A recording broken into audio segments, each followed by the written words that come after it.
Hello, and welcome to the Full Circle Podcast, your source for insights into the science and art of endurance sports training and racing. I'm your host, Coach Laura Henry.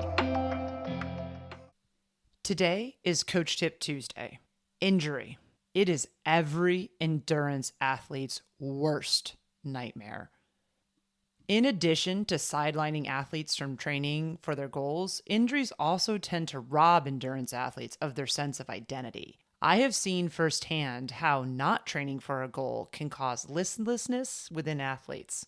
But if athletes are robbed of the ability to even exercise, remember, exercise and training are two different things, then that can cause a full-on identity crisis. Whether they are fully conscious of it or not, movement is an essential part of an athlete's life. And like so many things, the absence of something, in this case, movement, training, or exercise, can throw its importance into harsh perspective and leave athletes confronting the reality of just how much their sense of identity, physical health, and mental health is directly linked to their ability to do workouts. As such, avoiding injury is monumentally important. But how do we actually avoid injury? Over the course of my time as an endurance athlete and an endurance coach, I have seen my fair share of injuries, both in myself and in the athletes I coach. In fact, getting injured, unfortunately, is the number one catalyst for an athlete to reach out to me and to seek out coaching services. Injuries and the downtime and missed goals that they cause often prompt athletes to seek out the wisdom of an experienced coach who can help them navigate the rehabilitation of their injury and their path forward in endurance sports beyond the injury. After so many years of walking alongside athletes who have had a wide variety of injuries, and after navigating my own injuries over the years, I now believe I can say with confidence that I know the best way to avoid injuries. It's simple advice. But, as I often say, just because it's simple doesn't mean that it's easy advice to follow. And here it is, folks. Listen to your body. A lot of companies, influencers, and even coaches will try to sell you on a wide variety of products and services that they claim are the secret sauce to preventing injuries. And while there certainly are some tools and services out there that help the body recover, adapt to training, and therefore help reduce the risk of injury, I have yet to find something that works better at avoiding injuries than an athlete themselves. Because that's what we're talking about here. Listening to your body is effectively relying on your own self to determine what is going on in your own body. And while listening to your body is so incredibly effective, it isn't something that can be packaged, marketed, or sold. So it's not discussed, let alone touted, as much as it should be. Do you really think that there is any human, any product, or any service in the world that can do that job for you better than you can? Does any other person on the planet know you better than you know yourself? What might be true is that you need to learn how to clearly, honestly, and effectively listen to your body. But based on what I've observed over the last 15 plus years that I've been an endurance athlete and coach, an athlete who is fully able to harness this power of listening to their body is unstoppable and remains injury-free longer than athletes who don't take the time to learn how to listen to their body or who try to shortcut or avoid learning this by buying every product or service on the market that claims to be able to prevent injury. The body is always giving us cues as we move through our lives and our training. It is up to us to pay attention to them and to listen to what they are saying if we want to be healthy and to achieve our goals. Will listening to your body keep you injury-free for your entire life? Sadly, it won't. Nothing will. Nothing will keep you 100% injury-free. Nothing can guarantee that. But listening to your body will help you avoid injuries more than anything else can or will. And it's for that reason that I advocate so strongly for it.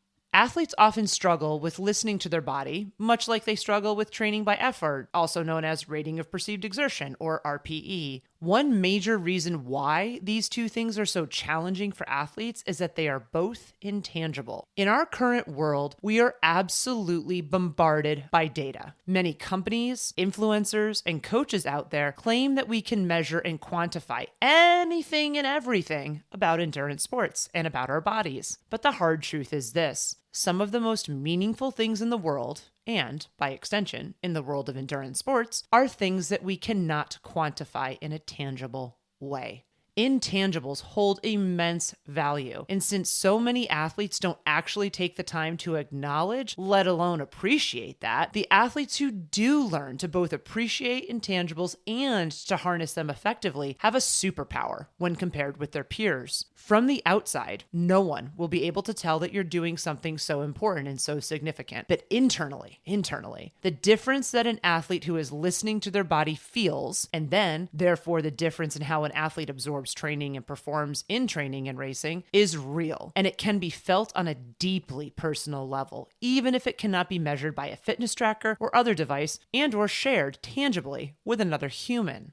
Additionally, athletes have a hard time listening to their bodies because it's not uncommon for the body and the mind to be speaking different languages. The body might very well be saying, I need rest, or this isn't the right time for me to train for this goal, when the mind is saying, I want to do this, or come hell or high water, I am doing this.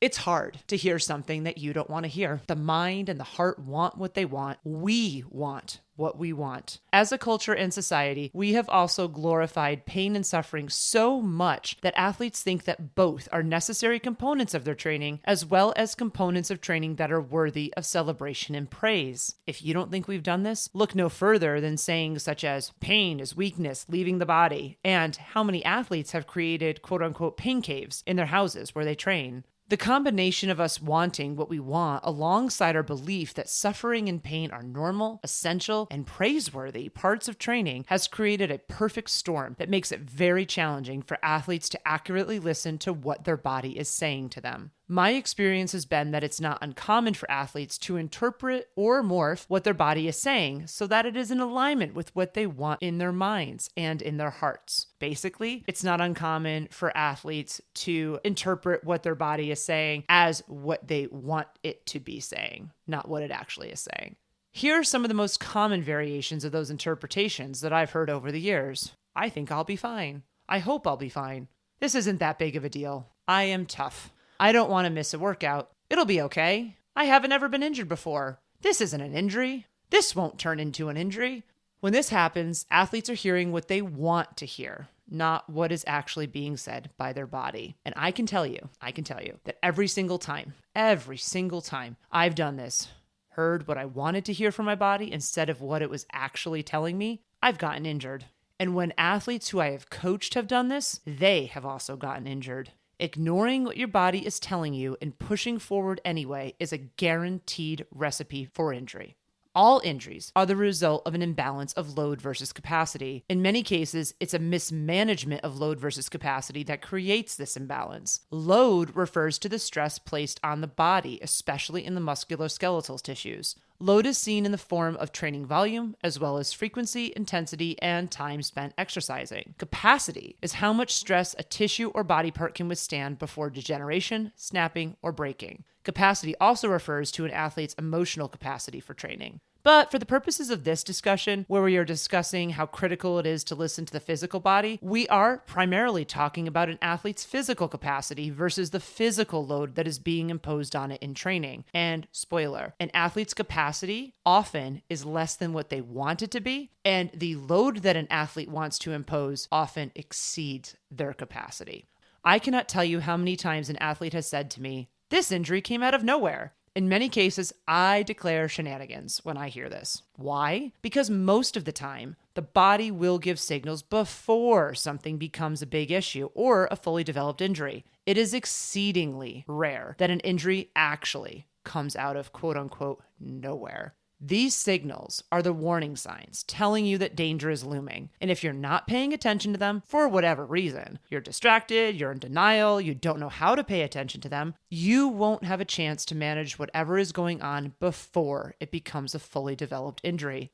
One of the more deceptive things about injuries is that they can, and often do, take a long time to fully manifest and develop, which means that many athletes don't see the very real connection between their choices and their injuries. For instance, a decision that an athlete makes to ignore what their body is saying on a given day may not, and probably won't, present as a poor decision exactly on that day. That decision, likely in combination with several other decisions to ignore what the body is saying that are made over the course of days weeks, months, or even years will snowball into an injury. I've actually seen this where an injury pops up 2 to 4 years after an athlete starts making decisions like this.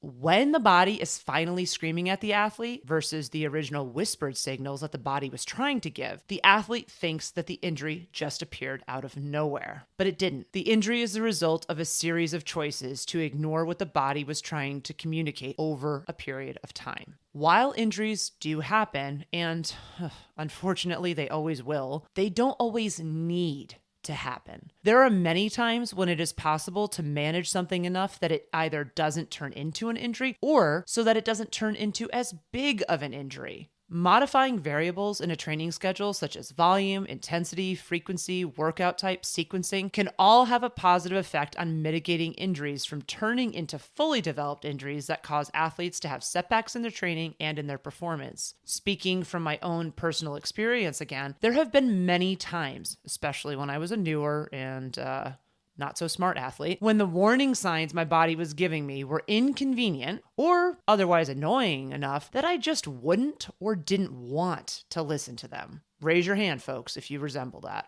If we're all being honest here, if we really think back on any injuries we have had that were not the result of acute trauma such as an accident, we all will likely see that our injuries happened because we were being stubborn and not listening to the dozens, if not hundreds or thousands of warning signs that we got in advance of the injury becoming fully developed. Athletes who struggle with how to effectively listen to their body can really benefit from working with a coach, as a coach can help athletes recognize the signs and signals that their body is giving them. I help the athletes who I coach learn and develop the self-awareness to listen to their bodies on their own, aka without needing another person, such as me, to nudge them in the right direction. Learning to do this skill on their own is in the best interest of the athlete because they may or may not be working with a coach over their entire endurance sports career. One of the first ways I help athletes to do this is to point out when an athlete is listening to their mind and not their body. These are very hard conversations to have. Honestly, on my end, they're really hard because the athlete usually gets very defensive or sometimes even angry at me when I bring it up. But these conversations are so important since they are in the best interest of the athlete, even if the athlete is having a hard time seeing that at the time that I'm sharing this with them. I can often detect when an athlete is doing this via the athlete's communication, or honestly, in some cases, the athlete's lack of communication, and by observing and getting to know the athlete over time as our coach-athlete relationship develops.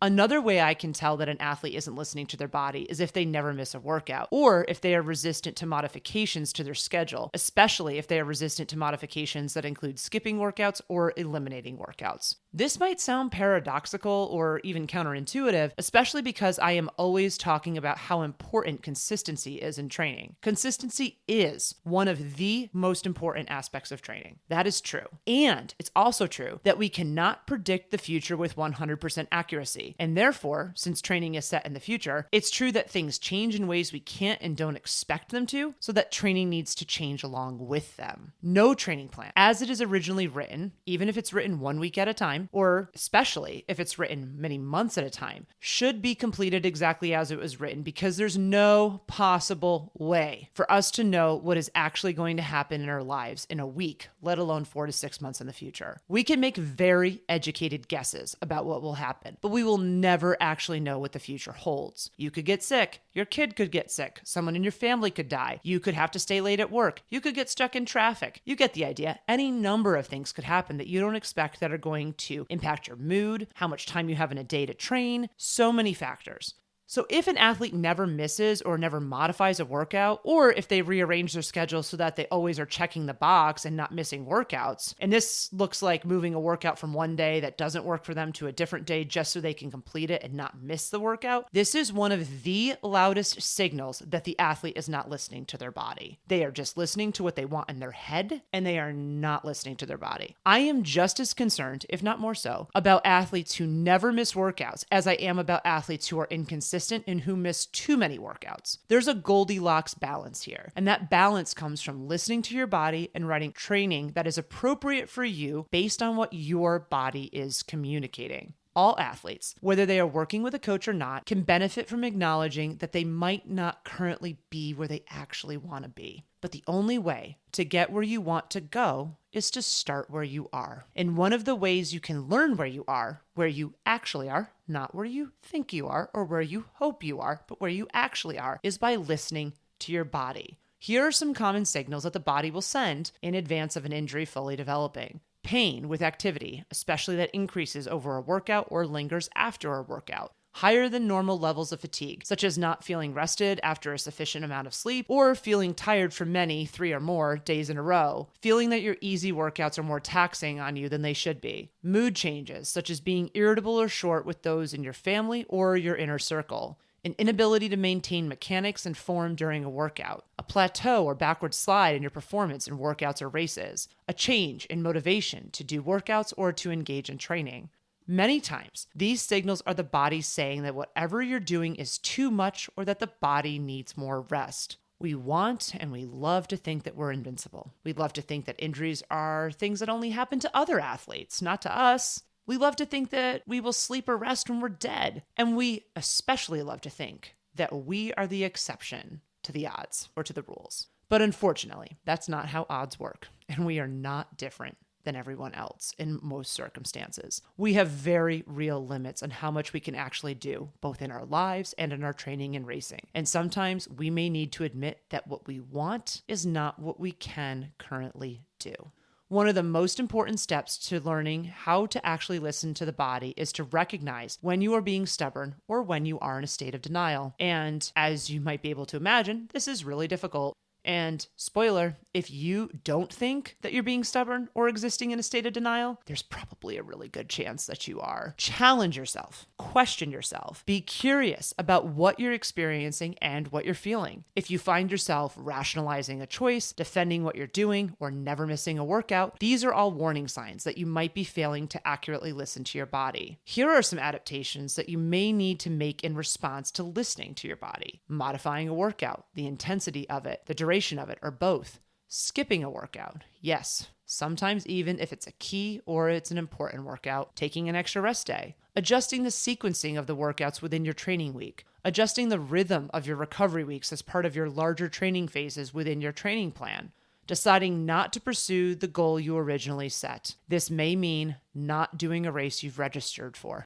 These modifications might be hard, especially emotionally. I'm looking at you, race withdrawals, but they very well may be the best thing or things for you, both in the short and in the long term. In endurance sports training, it is so important to see the forest through the trees, to see the bigger picture. Successful training is the result of a bunch of smaller, good choices stacked on top of each other over time. All too often, athletes get caught up in the day-to-day, especially in doing everything day-to-day, and they fail to see how those choices impact the larger scope of their training, and therefore, how it impacts the trajectory to their all-important goals. Tomorrow, I challenge you to listen to your body from the time you get up until the time you go to sleep, from start to finish. What is your body saying to you? Listen to it in your quote-unquote normal life, as well as in your training or sport life, in your workouts. Note what you hear, and especially note what you hear if it's not what you want to be hearing. If you can learn to listen to your body, not only will you radically reduce your chance of injury, you will be an unstoppable force as you embark on any and all goals that you set for yourself. That was another episode of the Full Circle Podcast. Subscribe to the Full Circle Podcast wherever you listen to your favorite podcasts. If you like what you listen to, please be sure to leave us a rating and review, as this goes a long way in helping us reach others. The thoughts and opinions expressed on the Full Circle Podcast are those of the individual. As always, we love to hear from you and we value your feedback. Please send us an email at podcast@fullcircleendurance.com or visit us at fullcircleendurance.com/podcast. To find training plans, see what other coaching services we offer, or to join our community, please visit fullcircleendurance.com. I'm Coach Laura Henry. Thanks for listening.